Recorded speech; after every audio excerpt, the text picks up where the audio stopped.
Tem gente que é gananciosa e nem sabe.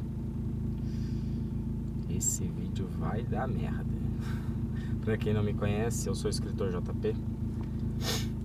E eu vou falar um pouquinho sobre ganância, sobre o que eu tenho entendido sobre ganância. É um tema que me é muito caro porque me remete a pessoas, aos meus familiares, tá? A familiares com os quais eu tive contato. E eu percebi que alguns familiares familiares meus, se incomodavam muito com a inveja alheia. A inveja, eles têm inveja de mim, eles são invejosos. Só que esse mesmo parente que comentava sobre essa inveja alheia era aquele que estava o tempo todo se comparando com o outro. Tava o tempo todo comparando. Tá vendo? Fulano de tal comprou um carrão. Tá vendo? Fulano de tal comprou um casão. Tá vendo? Fulano de tal construiu uma empresa. E essa pessoa da minha família colocava sempre o outro como inimigo. Por exemplo, eu participando da conquista de um amigo meu, trabalhando com ele, para ele. É com ele, agora para ele, porque agora eu sou gerente dele. Mas antes eu trabalhava com ele, eu era sócio. Só que é uma sociedade que o mundo não está preparado para entender. Mas enfim. Então, enfim, ele conquistou muitas coisas e vem conquistando. E eu vejo o quanto de parcela nessas conquistas eu tenho. Mas grande parte do que ele conquistou é bravura dele, é valentia dele, é fé que ele construiu. É mérito dele, não meu. Eu estive lá como coadjuvante. Só que sendo coadjuvante de um homem que pegou uma empresa de 30 mil mensal e fez ter um lucro absurdo de 300 mil no segundo ano. Na verdade, eu acho que no primeiro ano que a gente estava aqui, a gente já chegou a faturar mais de 300 mil no mês. Eu sei que o faturamento anual do ano passado passou dos 5 milhões. E isso é mérito exclusivamente dele. Mas eu participei da situação. Então eu tenho propriedade para falar que eu vi o mecanismo funcionando. E esse mecanismo é fácil de replicar. Só que esse familiar em questão acha que o meu sócio, o meu amigo, conquistou o que conquistou, explorando a mim. Isso é loucura. É claro que não foi exploração. Em alguns momentos eu me sentia assim, sendo explorado, mas aí tinha a ver com as minhas correntes internas. Eu me sentia um escravo por conta das correntes que estavam em mim, não por causa do que eles faziam. Ele, no caso, na época que a gente teve um atrito feio aqui na loja, e isso já tem 1 ano e pouco, e de novo a graça me salvou. E ele chegou a falar pra mim, o meu amigo chegou a falar pra mim: olha, eu nunca vi a minha esposa perdoar ninguém do jeito que ela te perdoou, tá? Então, dê valor a isso. Então eu não tenho como achar que Deus não tá do meu lado, porque olha o tanto de coisa que as pessoas não costumam perdoar e elas me perdoam. É no mínimo pra se prestar atenção. Aí, bem, prosseguindo. Esse parente em questão, do qual eu vos falo, tá o tempo todo semeando discórdia. E tem um ponto na Umbanda que chama Inimigo Invencível e fala justamente sobre ganância e sobre a queda de Lúcifer. E aí, na segunda parte desse ponto, fala sobre um homem que tem um inimigo que ele julga invencível. Então ele reza 7 dias para Satanás ajudar ele com esse inimigo. Então abrem-se as portas do inferno e Satanás vem até ele e fala: olha, meu filho, eu sei que você quer me ajuda, só que eu posso levar seus inimigos sim, tá? Esse inimigo é invencível para você, mas eu derrubo ele. Só que para eu derrubar ele, a sua alma vai ser minha.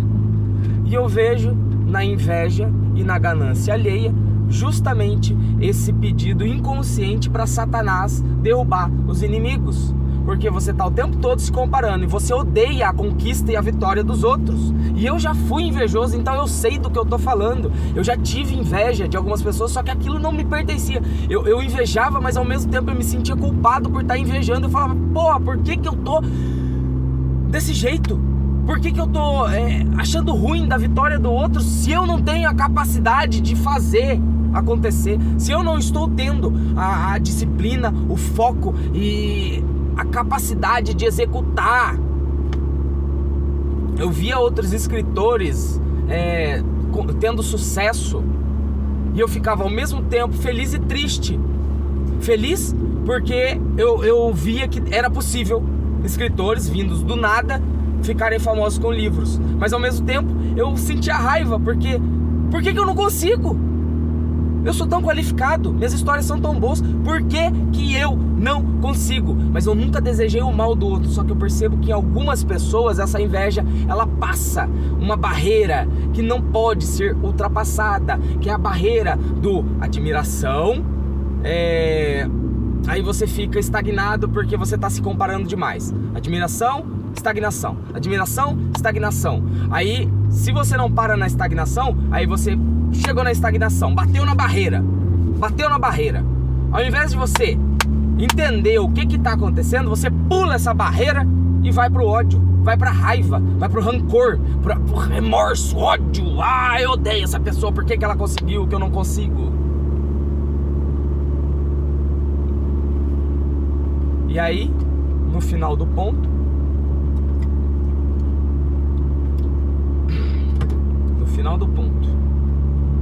Oxalá, que é Jesus Cristo, trava a guerra contra Satanás.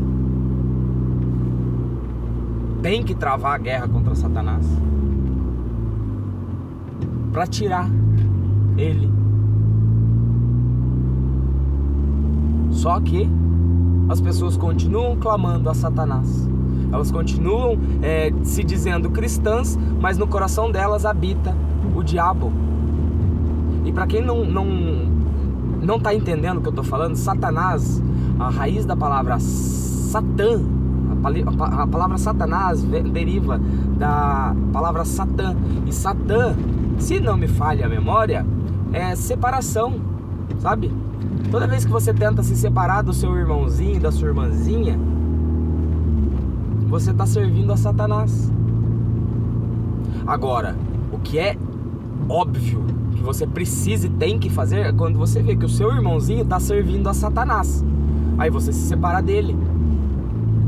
Porque você não consegue mudar o outro e não consegue mudar para quem o outro está batendo cabeça e prestando contas. Quem habita o coração do outro não é da sua conta, mas se você vê que um ambiente está te levando a ser uma pessoa ruim, você sai desse ambiente e vai viver a sua vida. Jesus não falou para Moisés: aparta-te da tua parentela e siga pelo deserto que eu vou te levar à terra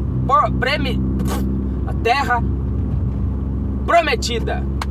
É essa a promessa feita não para Abraão, para você. Aparta-te da tua parentela, porque na maioria das vezes é a nossa parentela que está nos adoecendo, tá? Aí você precisa se afastar. E eu falei disso no vídeo passado, e isso faz muito sentido na Umbanda e no kardecismo, que nas famílias, as famílias, elas são um ambiente de muito atrito. Por quê? Porque tá ali pessoas que em vidas passadas carregaram traumas, carregaram bloqueios, carregaram ódio, raiva, ira, inveja, ganância. Um matou o outro, um traiu o outro, um judiou do outro, sabe? E é isso que habita nas famílias. E a família é justamente esse ambiente de cura. Só que chega a determinado momento que um indivíduo da família não quer se curar de jeito nenhum. Aí você sai fora. E aí quando você sai fora acontece uma coisa louquíssima. Você descobre que quem estava adoecendo a família era você. e essa foi a maior clareza que bateu em mim. E eu fiquei cego com essa revelação. Eu estava adoecendo os meus pais. Eu estava adoecendo minha irmã, minha outra irmã. meu irmão. E provavelmente o meu irmão também estava adoecendo a família e também sendo adoecido, porque toda vez que a gente adoece alguém, ao mesmo tempo a gente também está se adoecendo, porque é veneno. Você está tomando veneno, mas tacando no outro. Sabe aquelas cobras que esguicha veneno? Então, ela esguicha, mas parte do veneno ela está tomando. E ela até é resistente para esse veneno. Só que na hora que outra cobra chega de frente dela e começa a cuspir o mesmo veneno que ela está cuspindo, ela acaba ficando envenenada. E ela quase morre. A menos que ela entenda, opa, eu tenho que fechar minha boca. Eu tenho que fechar a minha boca para esse veneno não entrar. E quem entendeu, entendeu. Quem não entendeu, continua aí assistindo os vídeos que talvez vai fazer mais sentido conforme você for acompanhando esse que vos fala. Certo? Eu vou acabando o vídeo por aqui. Espero que a mensagem tenha tocado os coraçõezinhos alheios. Se alguma coisa revoltou, indignou ou te causou extremo desconforto, entra em contato comigo. Não precisa ser nos comentários, pode ser no meu Instagram, no direct, pra ninguém saber. Ninguém precisa saber que você se doeu, tá?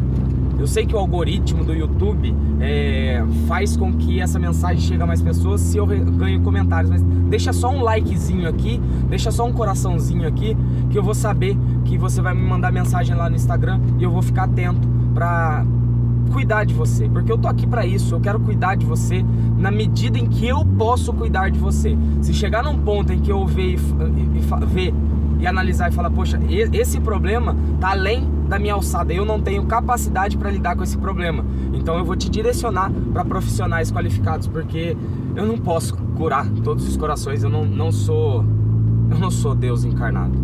Eu sou apenas um menino que leu muito, estudou muito, escreveu muito e agora está querendo compartilhar todo esse conhecimento adquirido, tá bom? Se inscreve no canal, novos vídeos estão sempre chegando aí, e compartilha com alguém. Compartilha. Isso é uma forma de ajudar o canal que você não tem noção. E às vezes você está não só ajudando o canal a se expandir, como também ajudando um amigo seu que está adoecido por conta de coisas que ele não está sabendo lidar, ambientes que ele não está conseguindo sair, sabe? E tem uma corrente prendendo ele. Então, seja o amigo amoroso que vê a dor do outro e quer ajudar e estende a mão. Só que nem sempre estender a mão é você sair do seu ambiente e puxar ele. Você não tem que carregar ninguém nas costas, mas se você mandar umas mensagenzinhas, uns videozinhos, umas musicazinhas, é uma forma de comunicar e fazer ele sair desse limbo, dessa noite escura da alma em que ele se encontra. E quem sabe assim impedir uma tragédia, porque eu tentei causar muitas tragédias, inclusive contra mim mesmo. Eu atentei contra a minha vida mais de uma vez, e foi a mão amiga, foram as mensagens amigas e foi o coração gigantesco de algumas pessoas que me salvaram. E eu não tô cansado de falar, mas vocês talvez estejam cansados de ouvir que o coração maior que eu encontrei na face dessa terra foi da minha esposa, foi ela que me salvou. Foi nela que eu vi o Cristo encarnado. E ela odeia o cristianismo. É engraçado, né? Tem algumas coisas na vida que são irônicas, mas a gente segue fazendo o melhor que a gente pode. Eu vou ficando por aqui. Tchau, obrigado.